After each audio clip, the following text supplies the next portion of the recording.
Hi everyone, thank you for joining us for our second video on JK Pros. My name is Asim Hussein. This is Xiaochen Su. And today we have two new guests, my kids. This is Aaron Hussein right here. Hi, say hi Aaron. Hi. Hi. And this is Yosef Hussein. Yosef, come here. You too. Say hi, Yosef. Hi. So as you can tell, I have two kids. They're half Korean and half Canadian. Please stand.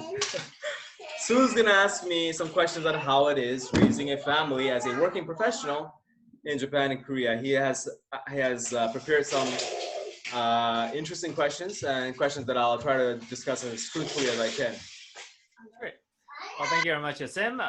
As you can see, I am single, not married, don't have any kids. So unlike Asim, I have no experience with either childbirth or child rearing in either of these two countries.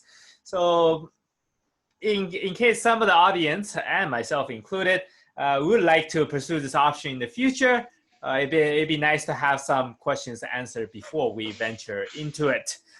So my first question for Asim is relating to the cost of having kids and raising kids. Is it expensive to have kids in either Japan or South Korea? And what are the main expenses? That's is a good question.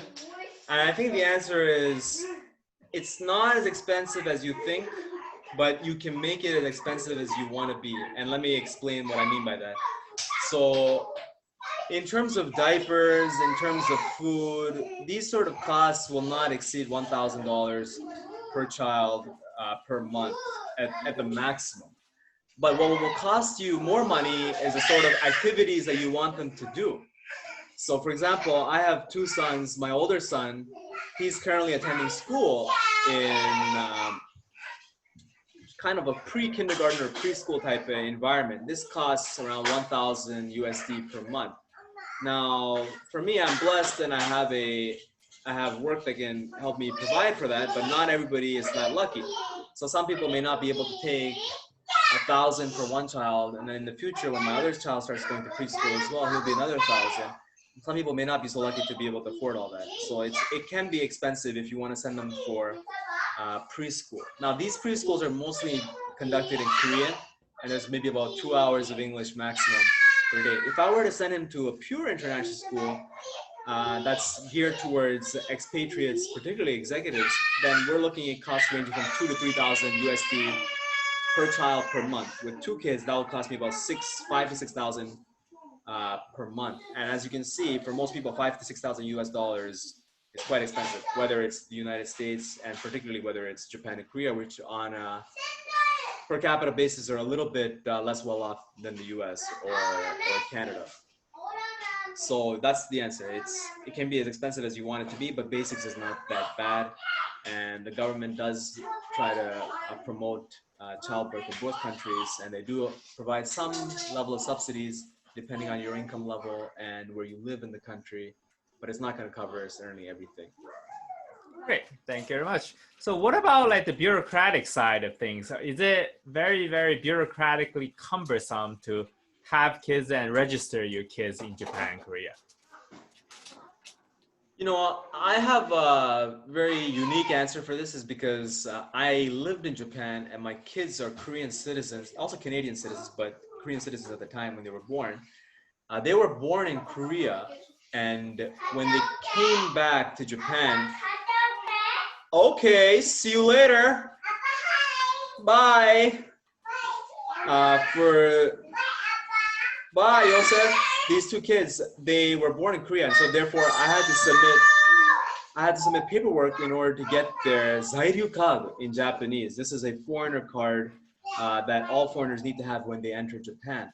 So I had to submit these forms on their behalf while they were outside Japan, and then once the submissions were completed, I was able to have these cards prepared at the airport upon their arrival. So as soon as they arrived, the government knew, the immigration officials in Japan had already known that they were going to arrive on this day, and then they were able to quickly prepare the card and provide it to my wife, who was bringing them from Korea to Japan. And then once they got to Japan, then we were living in Chuoku in Tokyo at the time, which was just until last year. And we had to go to the local Kuyakusho. So this is a city office, and it's kind of like City Hall in Canada or the U.S. And you have to register them as a local resident for that particular municipality. And so we had to do that for both of these children when after they were born and after they returned to Japan. So that was Japan. In Korea, the process was a lot more straightforward. And the reason for this is because they're already Korean citizens. There's no need for a Zairyu card or 외국인 card in Korea. So for this case, they simply had to just go to the city office. In my case, Mapogu, and they had to register them with the city office and say that these are residents of this particular municipality within Seoul, and that was it. It was quite straightforward. And my wife, of course, is able to take the lead on that because my Korean is not as good as my Japanese. Okay, great. Thank you very much.